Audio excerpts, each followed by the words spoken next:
इस वक्त बड़ी खबर बिहार से आपको बता दें, बीजेपी ने 4 सितंबर को बिहार बंद का ऐलान किया है। अमेरिकी राष्ट्रपति डोनाल्ड ट्रंप के हमलों के जवाब में भारत के प्रधानमंत्री ने चीन का दौरा, जापान का दौरा किया, मुस्कुराते खिलखिलाते नजर आए। इसका विश्लेषण तो आने वाले दिनों में करेंगे कि चीन से यारी भारत पर कितना फायदेमंद होगी या पड़ेगी भारी। लेकिन लौटते ही अपनी मां को याद किया, जो यात्रा चल रही थी बिहार में कि मां को गाली दी गई आरजेडी और कांग्रेस के मंच से, भाषण दिया कल और आज ऐलान हो गया कि भारतीय जनता पार्टी पूरा बिहार बंद करेगी और मां को गाली नहीं सहेंगे, नहीं सहेंगे। एनडीए घटक दल के महिला मोर्चा ने फैसला लिया है कि 4 सितंबर को बिहार बंद का आह्वान किया है। कल ही प्रधानमंत्री नरेंद्र मोदी ने नारा भी दे दिया कि बिहार वालों, देश भर के लोगों, ये कांग्रेस और आरजेडी वाले जब आपके गांव में जाएं, जब आपके आसपास नजर आएं, तो उनके सामने नारा लगाना, मां को गाली नहीं सहेंगे, नहीं सहेंगे, इज्जत पर हमला नहीं सहेंगे, नहीं सहेंगे। आरजेडी कांग्रेस के नेता जहां भी जाएं, जिस गली, जिस शहर में जाएं, उन्हें चारों तरफ से एक आवाज सुनाई देनी चाहिए। हर मां बहन को मैदान में उतर करके उनसे जवाब मांगना चाहिए। और उसके बाद सोशल मीडिया भर गया है भाजपाइयों की गाली और खुद प्रधानमंत्री नरेंद्र मोदी के अपशब्दों से कि उन्होंने अब तक इतिहास में क्या क्या नहीं किया। जहां राहुल गांधी और तेजस्वी यादव ने गाली नहीं दी, उनका कोई बड़ा नेता नहीं था, कोई कार्यकर्ता ऐसा था जिसको कोई नहीं जानता, लेकिन बीजेपी इसको इतना बड़ा मुद्दा बना रही है ताकि वोट चोरी का मुद्दा दब जाए, लोकतंत्र से छेड़खानी और संविधान को भीतर से खोखला करने की बात खत्म हो जाए और गाली ही सबसे प्रमुख हो जाए। तो प्रधानमंत्री जी ने कल उसकी स्क्रिप्ट लिखी। आज ऐलान हुआ कि बीजेपी में महिला मोर्चा पूरे बिहार को बंद करेगी और दिलीप जायसवाल जो कल रोते हुए वीडियो जारी किए, वो इसका प्रेस कॉन्फ्रेंस करके बता रहे हैं कि बीजेपी अब बिहार बंद करेगी, गांव गांव इस बात को पहुंचाएगी कि प्रधानमंत्री नरेंद्र मोदी जी की मां जो अब इस दुनिया में है भी नहीं, उनका अपमान किया है आरजेडी और कांग्रेस के लोगों ने। और लोग उसी दिलीप जायसवाल की पुरानी प्रेस कॉन्फ्रेंस की क्लिप चला दी है जिसमें वो खुद ही कह रहा है कि हम लोग तो मास्टरों को कहते, ऐसे करके सुनिए इसको। हमारे गांव में तो और खतरनाक गाली सब लोग बोलता है। मास्टर को भी बोलते थे, पढ़ाने के वक्त तो बोलते थे मत तोरी मैं मास्टर बात के ना पढ़वे छिटा। ये तो हाल है भाजपाइयों का कि प्रधानमंत्री नरेंद्र मोदी जी को मां को गाली दी गई है और इसका अपमान हुआ है। यह बात जो नेता ट्वीट कर रहा उसी की 4 गाली वाली वीडियो वायरल हो जा रही है। ये भाजपाई परेशान हो गए होंगे, वोट चोरी से वैसे ही परेशान, अब तो ऐसे ऐसे चीज आ रही हैं। जैसे योगी आदित्यनाथ को ले लें, अब उन्होंने ट्वीट किया, उन्होंने भाषण में बोला, माइक पर बोला था, तुरंत पूरे बीजेपी को उसी दिन यह संदेश गया था कि मौका मिल गया, तुरंत इसको भुनाओ। और खुद योगी जी के अनगिनत ऐसे वीडियोस वायरल हो गए। हेमंता बिस्वा शर्मा, अनुराग ठाकुर सब वायरल हो गए। तो प्रधानमंत्री मोदी जी तो ऐसा चाल चल रहे हैं जिसमें खुद ही गिरते जा रहे हैं। और इस तरह से देश जानना चाहता है, उत्तराखंड, हिमाचल प्रदेश, जम्मू कश्मीर, तीनों पहाड़ी राज्य बरसात, भूस्खलन, बादल फटने और लाखों हजारों लोगों के जीवन में अस्त व्यस्त आपदा वाले दौर में है और प्रधानमंत्री जी वहां का दौरा नहीं कर रहे। पंजाब अब तक के अपने सबसे बुरे दौर में है और बाढ़ ने पंजाब की हालत इतनी खराब कर दी है कि वहां पूर्व मुख्यमंत्री सब उतरे हैं। पंजाब के लोग हाथ में हाथ बांध करके पीड़ित परेशान लोगों की मदद कर रहे हैं। प्रधानमंत्री जी कहां हैं? राहुल गांधी ने एक छोटी सी वीडियो बना करके ये बात पूछी भी कि प्रधानमंत्री जी इन सब पर आप क्यों नहीं कुछ कर रहे हैं, आपको ठोस रूप से करना चाहिए, ये आप देश के प्रधानमंत्री हैं। सुनिए राहुल गांधी की वो वीडियो। नमस्कार। पंजाब में बाढ़ के कारण बहुत नुकसान हुआ है। जम्मू कश्मीर, हिमाचल प्रदेश और उत्तराखंड में भी बहुत बुरी हालत है। बहुत दुख होता है ये देखकर कि लोग अपने बच्चों को, अपने परिवारों को बचाने के लिए इतना संघर्ष कर रहे हैं। मोदी जी, सरकार की जिम्मेदारी लोगों की रक्षा करनी होती है। आप जल्दी से जल्दी इन स्टेट्स के लिए एक स्पेशल रिलीफ पैकेज तैयार कीजिए और लोगों की प्रोटेक्शन कीजिए। लेकिन अब बीजेपी चाह रही है कि बिहार बंद करेगी ताकि यह मुद्दा कहीं दबने ना पाए। अब उसके बाद क्या हो रहा है देखिए सिलसिलेवार तरीके से। इस मुद्दे पर बीजेपी चाहती है कि वोट चोरी का मुद्दा दब जाए और यह मुद्दा हाईलाइट हो जाए, मां का इमोशनल कार्ड खेल करके राजनीति में कामयाबी आ जाए। इसीलिए तो मोदी जी आधा घंटा में 25 मिनट इसी पर बोले। फिर एक काम दे दिया बीजेपी वालों को कि जाओ एकदम ललकार के कहो, नारे लगाओ और कांग्रेस और आरजेडी के लोगों को गांव में घुसने मत दो, ये सब कर रहे हैं। अब उसके बाद इसका बहुत ठोस जवाब, संयमित जवाब, कायदे का जवाब आज तेजस्वी यादव ने खुद ही दे दिया है। जरा सुनिए, ठहर करके तेजस्वी की पूरी बात को सुनिएगा। किसी की भी माँ को अपशब्द जो है नहीं बोलना चाहिए। हम लोग इसके पक्षधर नहीं हैं, ना ही हम लोगों के संस्कार में ये। सबकी माँ होती है, हम सबों की माँ। लेकिन सवाल ये उठता है, जो 1000 लोगों का जो शोषण जो किए हुए थे, क्या नाम है वो बैंगलोर वाले, रवन्ना, उनके प्रचार में जो है प्रधानमंत्री मोदी जी जाते हैं। 50 करोड़ की गर्लफ्रेंड बोलने वाले मोदी जी, सोनिया गांधी जी को इतनी भद्दी भद्दी गालियां दी गई, नीतीश कुमार जी के डीएनए को ऊपर जो है सवाल उठाए गए। मेरे को भाजपा विधायक ने माँ बहनों की गालियां सदन में देने का काम किया। भाजपा के प्रवक्ता जो है कई बार जो है महिलाओं का अपमान किया ऑन कैमरा लाइव। जो व्यक्ति हमारी प्रवक्ता सारिका पासवान को नंगे घुमाने की बात कर रहा था सड़क पर, उसको भाजपा जो है पार्टी ज्वाइन कराती है, सम्मानित करती है। तब प्रधानमंत्री जी कहाँ थे? बताना चाहिए ना इनको। ये 50 करोड़ की गर्लफ्रेंड जब बोलते हैं तो कहाँ थे प्रधानमंत्री? अपने मुंह से ही ना बोला। नीतीश जी को जब डीएनए का गाली दी है तो वो क्या था? देखिए, देश की जनता, बिहार की जनता सब कुछ जानती है, समझती है। ये दिखावटी मिलावटी राजनीति से काम चलने वाला नहीं है। प्रधानमंत्री जी अब तक तो विदेश में थे, कितने दिन हो गए ये बात आए हुए, अब यहाँ आए हैं भारत तो उनको रोना है, विदेश में ठहाके लगा रहे। आरजेडी के प्रवक्ता, आरजेडी की पार्टी इस मामले में लीड ले रही है। जानते हैं क्यों? कांग्रेस के पास तो ये लीड है ही।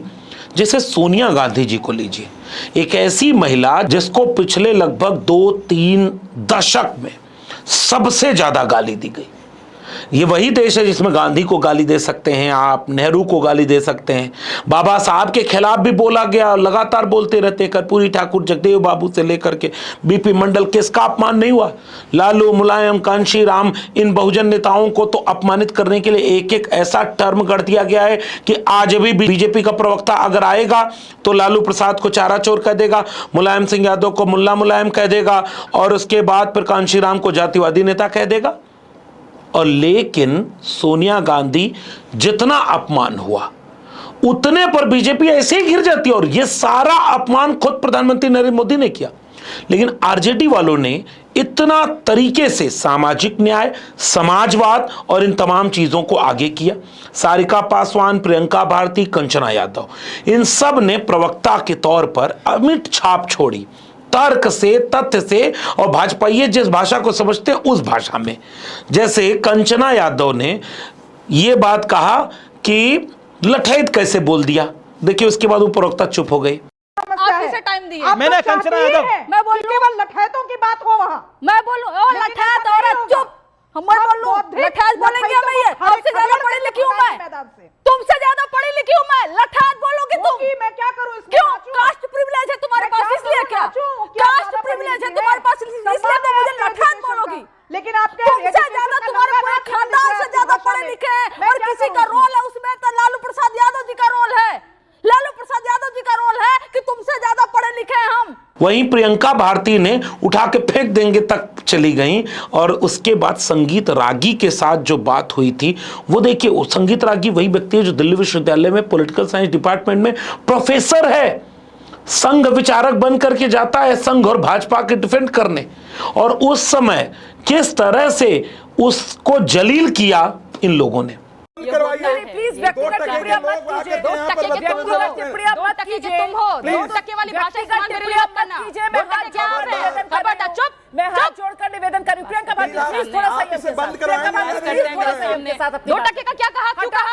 महिला हूं इससे 2 टके का बोलोगे? प्रियंका भाटी को आश्वासन के साथ 2 टके का बोलोगे? इसे बंद कराएंगे या नहीं बंद कराएंगे? जातिवादी जाहिल। लेकिन पता है एक प्रवक्ता सारिका पासवान, और ये जो आदमी जिसका ट्वीट आपके स्क्रीन पर है, जरा इस ट्वीट को पढ़िए। ये व्यक्ति आज भारतीय जनता पार्टी में है और प्रधानमंत्री नरेंद्र मोदी हाथ जोड़ करके इसको प्रणाम कर रहे हैं।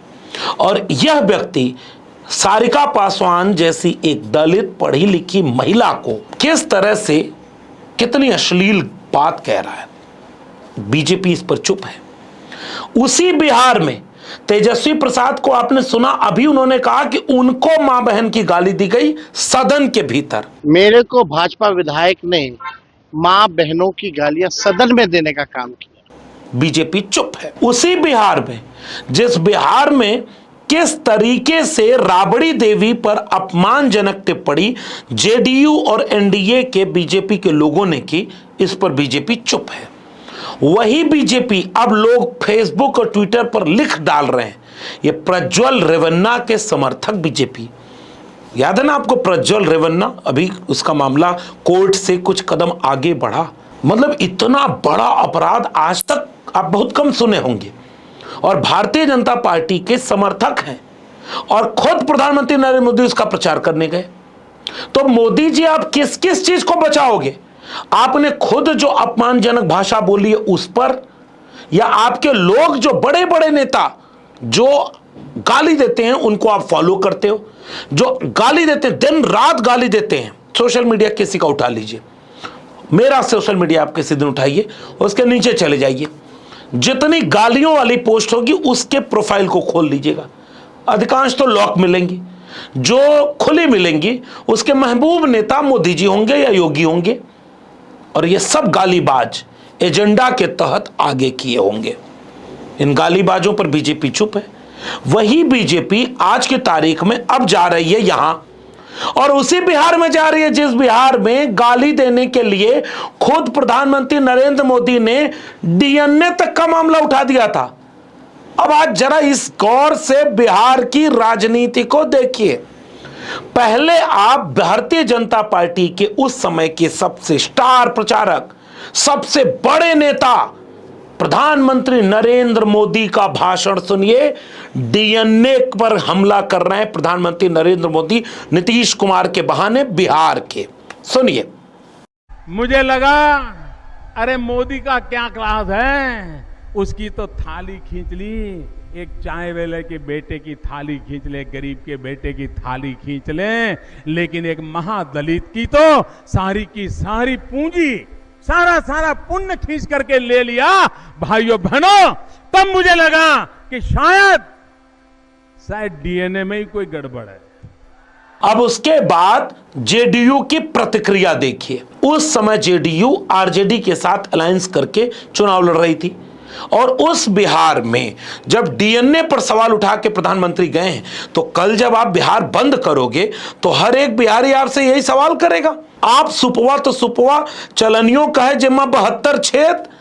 मोदी जी आप साहब महिलाओं की बात, आप महिलाओं का सम्मान की बात करते हैं, तो मां, क्या सोनिया गांधी किसी की मां नहीं है?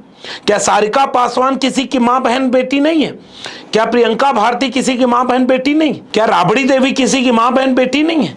क्या उसी बिहार में जितने लोगों को गाली देने का काम बीजेपी ने किया उन पर आप क्या बोलेंगे? तो डीएनए किसका किसका खराब है मोदी जी? डीएनए किसका किसका खराब है? कल जब बीजेपी बिहार बंद करेगी तो ये सवाल भी लोग पूछेंगे।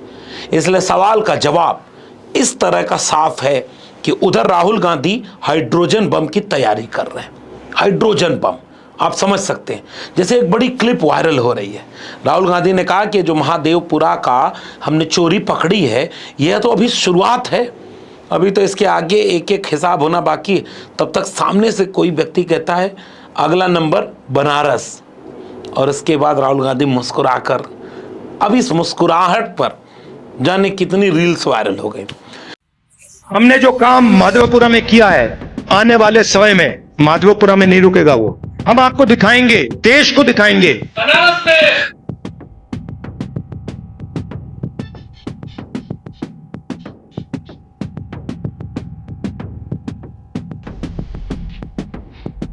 बीजेपी ने कंटेंट क्रिएटर्स को इतना कंटेंट दे दिया वोट चोरी पर, गांव गांव में चर्चा हो रही है। ऐसे दौर में हाइड्रोजन बम आने ही वाला है। भारतीय जनता पार्टी की रणनीति है कि गाली वाले मुद्दे पर सब दब जाए, इसलिए कल बिहार बंद करेगी। लेकिन दूसरी तरफ और भी चीजें कर रही हैं। और याद रखिएगा, बिहार बंद में ये सारे लोग शामिल होंगे, 65 लाख वोटर कटेंगे और आगे क्या होगा इससे भटक नहीं जाना है। SIR के नाम पर बीमारी ठीक हो रही है या बीमारी और बढ़ रही है, भटक नहीं जाना है। और भटकेंगे नहीं कि वोट चोरी देश का सबसे बड़ा मुद्दा है। भारतीय जनता पार्टी अपने ही चक्रव्यूह में बुरी तरह से घिरती जा रही है। साजिया इल्मी ने आज प्रेस कॉन्फ्रेंस करके भी ये बात कहने की कोशिश की कि पवन खेड़ा से लेकर के तमाम लोगों के 2-2 एपिक नंबर हैं, लेकिन इन सब में बीजेपी आज अपने चक्रव्यूह से निकलने में कामयाब होती नहीं दिख रही है। गाली वाले सवाल पर खुद ही बीजेपी एक्सपोज हुई है। बिहार की जनता इतनी नादान तो है भी नहीं, जैसे वो DNA वाली बात भी अभी उन्हें याद होगी। वोट चोरी वाली बात तो इतनी ताजा है कि गाली वाले नाम पर आप कुछ भी कर लो, कितना भी बड़ी स्क्रिप्ट तैयार कर लो, बिहार हिसाब देने के लिए तैयार है, ऐसा मुझे लगता है। आपको क्या लगता है नीचे कमेंट बॉक्स में अपनी प्रतिक्रिया जरूर बताइएगा। अपनी टिप्पणी हमसे साझा करते रहिए। इस वीडियो में इतना ही। अब तक मेरे चैनल को सब्सक्राइब नहीं किया है तो जाते थे चैनल को सब्सक्राइब करना मत भूलिए। बेल आइकॉन यानी घंटी के बटन दबाएंगे तो अगले वीडियो की सूचना मिलेगी। ज्वाइन करेंगे तो हमें ताकत और हिम्मत मिलेगी। अगर आप इस वीडियो को ट्विटर, एक्स या फेसबुक पर देख रहे हैं तो हमें फॉलो करना मत भूलिए। फिर मिलेंगे, तब तक के लिए बहुत बहुत धन्यवाद।